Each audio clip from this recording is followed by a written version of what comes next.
So welcome to Monday's workout. What we thought was maybe we'd introduce kind of like a little bit of whiteboard time to explain the workouts a bit better rather than just relying on what is written on WOD Connect.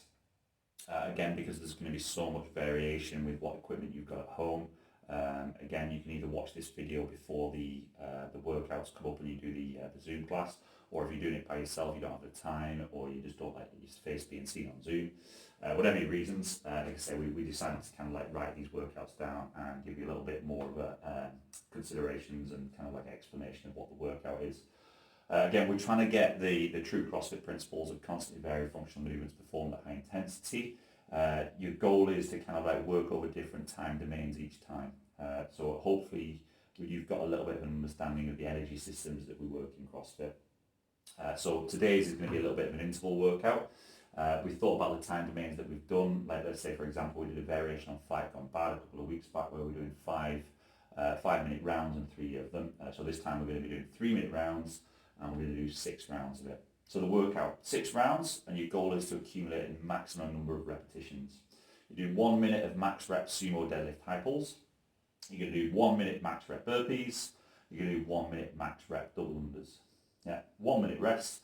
Repeat it 6 times through. So you're going to need some kind of stopwatch.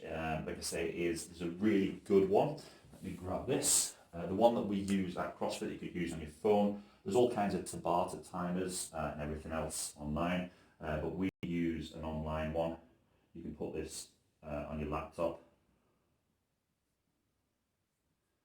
So it's fitlb.com, and that's one what you use for CrossFit.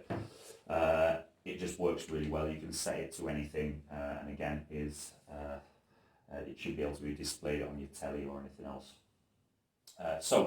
Considerations we want to take into factor again is if you've got a barbell, you can use a barbell. A kettlebell, you can use a kettlebell. A dumbbell. What I'd suggest for the dumbbell, going off screen, is holding it as such. So as we're going down and up, we've just got a little bit more of an awkward grip where we're rotating. We're sort of really trying to think about squeezing your shoulder blades together. So equipment limitations for that one. Again, if you don't have any equipment, use a rucksack. Yeah, just grab a hold of the handle of the rucksack, pull it high, shove a couple of heavy books in there. The workout that we actually intended for this one is with rowing. So the rowing is a substitute, and CrossFit's official scaling for rowing is to do it with an empty barbell, and you do, let's say it's 100 meters, you do 10 pulls. Yeah, so again, it's like if you're doing 1,000 meters, you do 100 sumo deadlift high pulls with an empty bar.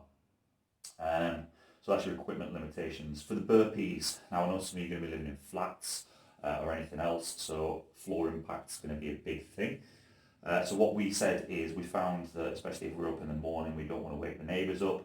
We did a step in and a step out. It's that thunking your feet backwards and forwards in the jump.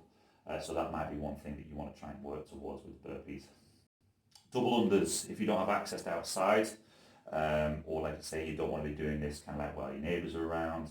What we said is scale to small step jumps. So you could use a plate, just jump on and off the plate repeatedly, count for maximum repetitions. We don't need a big box, we just need a small platform. Or mountain climbers. You can do mountain climbers fairly quietly, as long as you're tucking your knees in, as long as you're pushing your feet into the ground, you're not trying to let your legs drop behind you. So again, if you're posting your scores on WOD Connect, which we do, because then we can kind of have a look and see how everybody's doing, or post it on Instagram. Like I say, your score is the total number of repetitions